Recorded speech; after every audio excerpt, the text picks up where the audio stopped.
Ever wanted to play as the acrobatic, comic relief, nunchuck-wielding, pacifistic, orange-wearing Teenage Mutant Ninja Turtle? Well, you're in luck, because this is D&D How to Play. Are you ready for the most dangerous, crucial mission of your life? Michelangelo. Now before we jump into character creation, we have to set some criteria. As a member of the TMNT, you need to be a trickster, have a mastery of nunchucks, to be a ninja, and to be a turtle. Let's start with our stats. I'm using the standard point array, but feel free to roll yours, just keep your scores above the minimum multi-class prerequisites. Strength will be our lowest stat. Michelangelo isn't particularly weak, but we don't really need it for anything, and it will get boosted from our racial scores anyway. Dexterity will be our highest score. Mikey is known for being the party dude, but something not many knows is that he's actually the fastest and most agile out of all his brothers. Constitution gets the higher middle stat of 13. Mikey isn't the toughest in the group, but he can definitively take a hit. Intelligence will be our second lowest stat. He isn't dumb, he's just special, like someone on the spectrum. Wisdom is our lower middle stat, also known as 12. I'd like this to be our low stat, but we need it for multiclassing. Lastly, Charisma will get our second highest stat. Mikey is practically the mascot of the group, and he is great at getting under people's skin. Michelangelo is a human-sized turtle. That makes him a turtle. You get plus 2 strength, which gives us a regular modifier of 0. Additionally, you get plus 1 wisdom. You also get claws, which makes our unarmed strikes a 1d4 plus strength in slashing damage, instead of the regular 1 plus strength bludgeoning. Hold breath lets us go an hour without breathing, and natural armor gives us a base AC of 17, as long as you aren't wearing armor. But shields do work. You can't increase this number with your dexterity modifier, but you can use shell defense to get an additional plus 4 AC, making your AC 21 from you withdrawing into your shell as an action. This also makes you go prone, you get a speed of 0, disadvantage on dexterity saves, you can take no reactions, and you can do nothing but emerge out again as a bonus action. But you do also get advantage on strength and constitution saving throws, which is nice. Last but not least, our amazing survival instincts give us survival proficiency. For our background, let's take Urchin. This gives us proficiency in sleight of hand, stealth, disguise kits, and thieves tools. Our starting level will go to Bard. We gain proficiency in 3 skills, so let's take Acrobatics, Performance, and Persuasion. First we get Bardic Inspiration, which lets you inspire someone within 60 feet as a bonus action. Your chosen creature gains a d6, which they can add to one ability check, attack roll, or saving throw of their choice within the next 10 minutes. You can give away a number of Bardic Inspirations equal to your Charisma modifier per long rest. We also get Spellcasting, which allows you to cast spells using any musical instrument, and Charisma is your spellcasting ability. You start with 2 cantrips. Vicious Mockery lets you say something mean to a target, making him suffer 1d4 psychic damage on a failed wisdom saving throw. Additionally to the damage, they have disadvantage on their next attack roll. Friends gives you advantage on all charisma checks directed at one creature of your choice, as long as they aren't hostile towards you. This can last up to 1 minute depending on your concentration. We also get 4 first level spells. Charm Person lets you force a wisdom saving throw on a target. If they fail, they are charmed by you and regarded you as a friendly acquaintance. Disguise Self enables you to change your appearance, but only as an illusion. So if anyone physically inspects you, you will be exposed as the giant turtle you are. Longstrider allows you to increase a target's speed by 10 feet for an hour. Tasha's Hideous Laughter lets you force a creature to make a wisdom saving throw. On a fail, they fall prone in a fit of laughter and count as incapacitated. This can last up to 1 minute, depending on your concentration, or they can attempt a new save at the end of their turn and when they take damage. Second level bards get another spell. Healing Word allows you to heal a creature within 60 feet an amount of hit points equal to 1d4 plus your Charisma modifier. You also get Song of Rest, which lets you and your allies heal an extra 1d6 each during a short rest, if they are spending hit dice for healing. Lastly, Jack of all trades gives you half proficiency with everything you aren't already proficient in. Let's skip on over to Monk for our third level.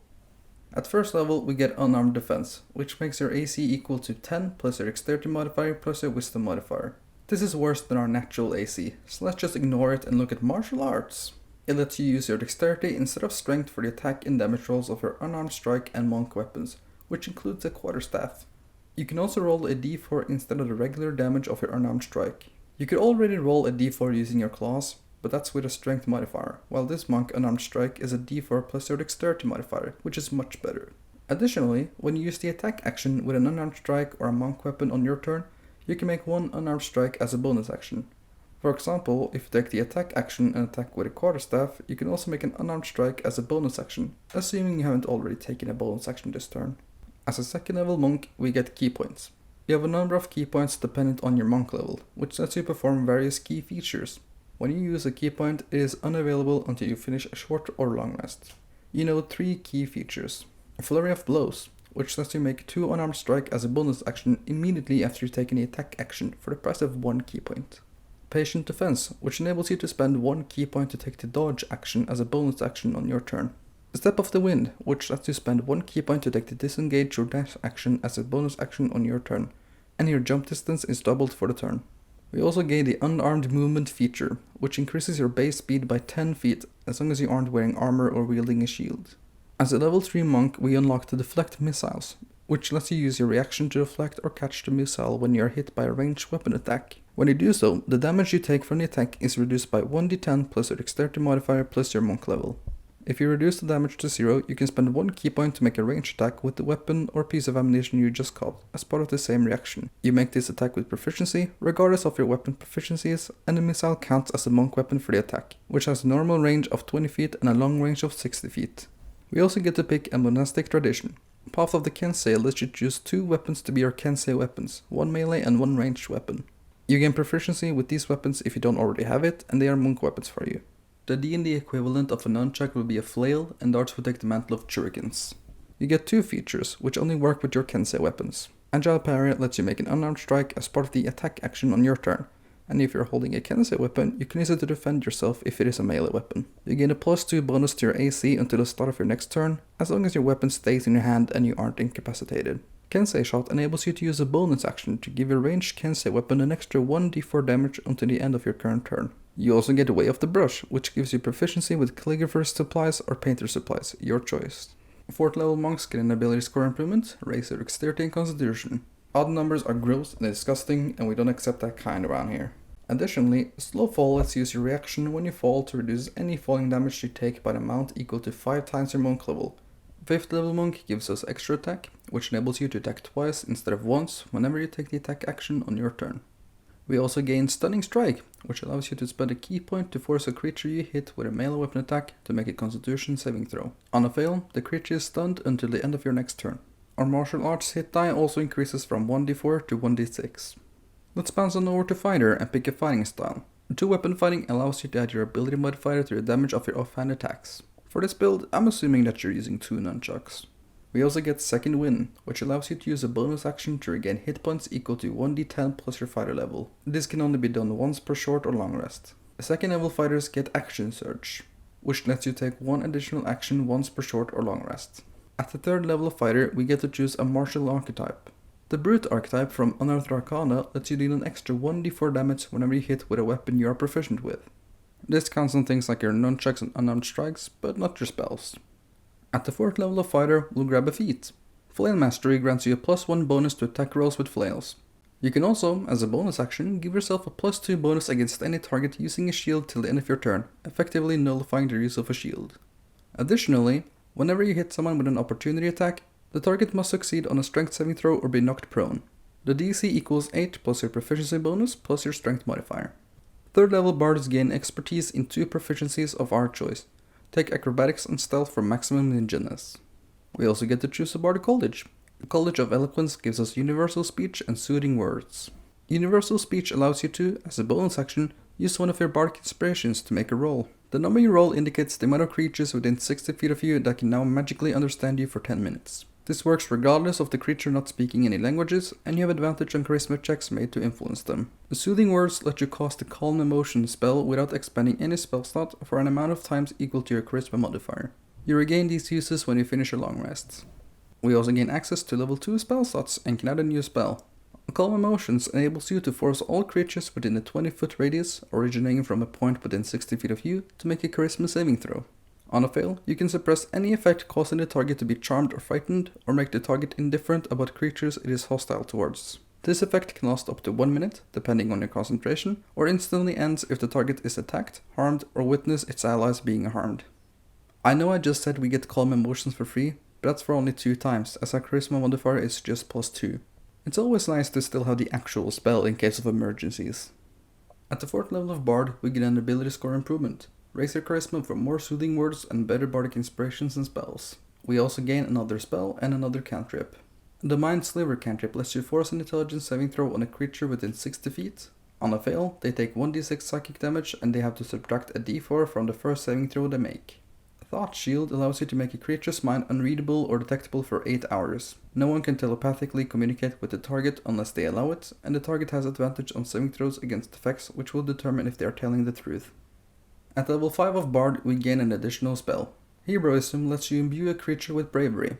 They become immune to being frightened and gain temporary hit points equal to your spellcasting modifier at the start of all their turns. This can last up to 1 minute, depending on the concentration, and the target loses all the remaining temporary hit points when the spell ends. Thanks to the Font of Inspiration feature, you now also regain all expended uses of Bardic Inspirations when you finish a short rest. 6th level Eloquence Bards unlock Undeniable Logic.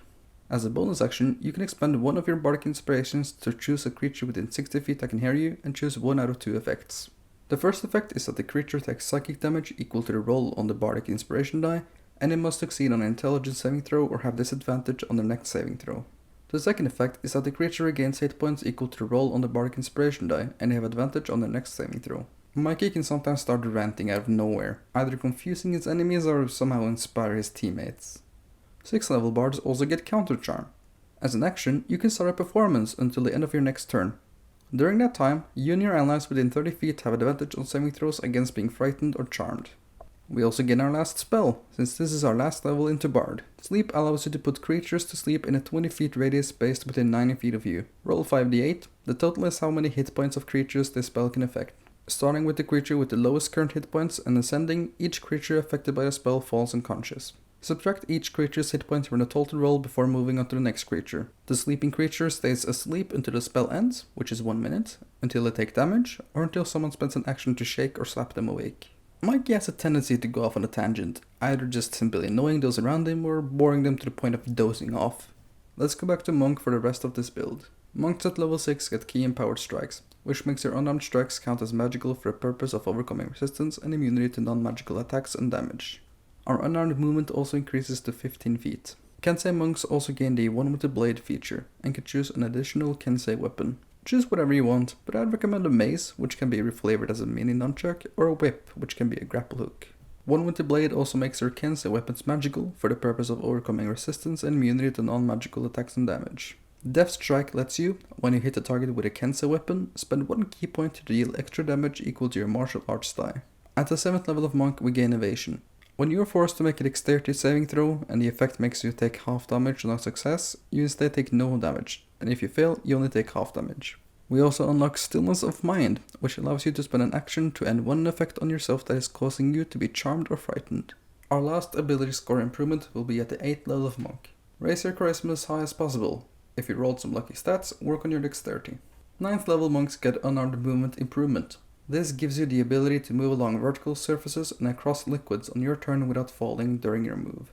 Our capstone will be as a 10th level monk, which increases our movement speed an extra 20 feet, and we get Purity of Body, which makes you immune to disease and poison. Now, let's look at the negatives and positives of this build. Firstly, for being just a flail, your weapon of choice does great damage.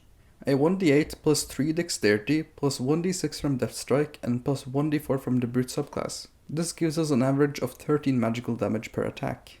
Though that's not a lot at level 20, and we barely have any other ways to deal any actual damage. You only have stuff like Mind Sliver, Vicious Mockery, Undeniable Logic, and a couple key features with your Kensei weapon. But you aren't really made to deal damage. You're made to be able to get out of sticky situations by using your 50 feet of movement, a plus 9 dexterity save, plus 15 stealth and acrobatics, counter charm, evasion, key movement options, calm emotions, and a bunch of other spells.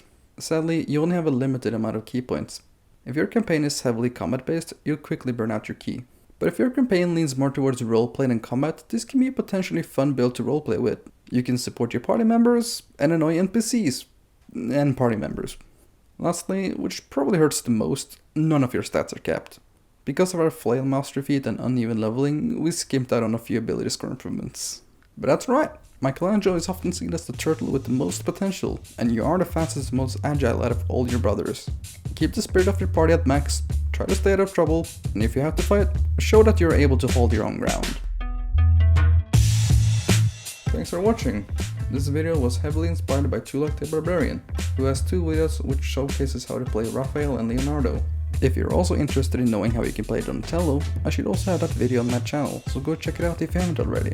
I might make more of these in the future, as I have a good bunch of characters I want to make in D&D, but for now, I wish you a good day.